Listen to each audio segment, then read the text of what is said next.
The Bhagavad Gita by Sri Purohit Swami. Chapter 3 Karma Yoga, the Path of Action. Arjuna questioned, My Lord, if wisdom is above action, why dost thou advise me to engage in this terrible fight? Thy language perplexes me and confuses my reason. Therefore please tell me the only way by which I may, without doubt, secure my spiritual welfare. Lord Shri Krishna replied, In this world, as I have said, there is a twofold path, O sinless one. There is the path of wisdom for those who meditate, and the path of action for those who work. No man can attain freedom from activity by refraining from action, nor can he reach perfection by merely refusing to act. He cannot even for a moment remain really inactive, for the qualities of nature will compel him to act whether he will or no. He who remains motionless, refusing to act, but all the while brooding over sensuous object, that deluded soul is simply a hypocrite. But, O Arjuna, all honor to him whose mind controls his senses, for he is thereby beginning to practice Karma Yoga, the path of right action, keeping himself always unattached. Do thy duty as prescribed, for action for duty's sake is superior to inaction. Even the maintenance of the body would be impossible if man remained inactive. In this world people are fettered by action, unless it is performed as a sacrifice. Therefore, O Arjuna, let thy acts be done without attachment, as sacrifice only. In the beginning, when God created all beings by the sacrifice of himself, he said unto them, Through sacrifice you can procreate, and it shall satisfy all your desires. Worship the powers of nature thereby, and let them nourish you in return, thus supporting each other, you shall attain your highest welfare. For, fed on sacrifice, nature will give you all the enjoyment you can desire. But he who enjoys what she gives without returning is, indeed, a robber. The sages who enjoy the food that remains after the sacrifice is made are freed from all sin. But the selfish who spread their feast only for themselves feed on sin only. All creatures are the product of food. Food is the product of rain. Rain comes by sacrifice, and sacrifice is the noblest form of action. All action originates in the Supreme Spirit, which is imperishable, and in sacrificial action the all-pervading Spirit is consciously present. Thus he who does not help the revolving wheel of sacrifice, but instead leads a sinful life, rejoicing in the gratification of his senses, O Arjuna, he breathes in vain.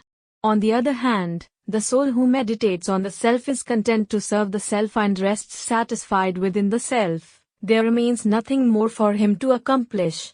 He has nothing to gain by the performance or non-performance of action.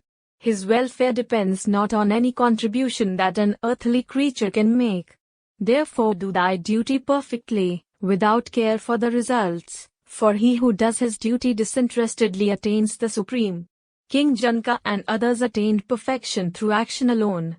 Even for the sake of enlightening the world, it is thy duty to act. For whatever a great man does, others imitate. People conform to the standard which he has set. There is nothing in this universe, O Arjuna, that I am compelled to do, nor anything for me to attain, yet I am persistently active. For were I not to act without ceasing, O Prince, people would be glad to do likewise. And if I were to refrain from action, the human race would be ruined. I should lead the world to chaos, and destruction would follow. As the ignorant act, because of their fondness for action, so should the wise act without such attachment, fixing their eyes, O Arjuna, only on the welfare of the world. But a wise man should not perturb the minds of the ignorant, who are attached to action. Let him perform his own actions in the right spirit, with concentration on me, thus inspiring all to do the same. Action is the product of the qualities inherent in nature. It is only the ignorant man who, misled by personal egotism, says, I am the doer. But he, O Mighty One, who understands correctly the relation of the qualities to action, is not attached to the act, for he perceives that it is merely the action and reaction of the qualities among themselves. Those who do not understand the qualities are interested in the act. Still, The wise man who knows the truth should not disturb the mind of him who does not. Therefore, surrendering thy actions unto me, thy thoughts concentrated on the Absolute, free from selfishness and without anticipation of reward, with mind devoid of excitement, begin thou to fight. Those who always act in accordance with my precepts, firm in faith and without cavilling, they too are freed from the bondage of action. But they who ridicule my word and do not keep it, are ignorant, devoid of wisdom and blind. They seek but their own destruction. Even the wise man acts in character with his nature. Indeed, all creatures act according to their natures. What is the use of compulsion then? The love and hate which are aroused by the objects of sense arise from nature. Do not yield to them. They only obstruct the path. It is better to do thine own duty, however lacking in merit, than to do that of another, even though efficiently. It is better to die doing one's own duty, for to do the duty of another is fraught with danger. Arjuna asked, My Lord, tell me, what is it that drives a man to sin, even against his will and as if by compulsion?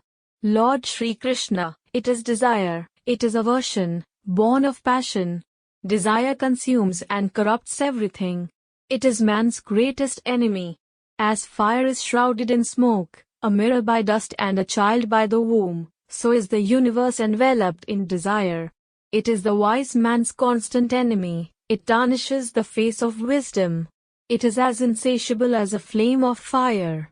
It works through the senses, the mind and the reason, and with their help destroys wisdom and confounds the soul. Therefore, O Arjuna, first control thy senses and then slay desire, for it is full of sin, and is the destroyer of knowledge and of wisdom. It is said that the senses are powerful. But beyond the senses is the mind, beyond the mind is the intellect, and beyond and greater than intellect is he. Thus, O mighty in arms, knowing him to be beyond the intellect and, by his help, subduing thy personal egotism, kill thine enemy, desire, extremely difficult though it be.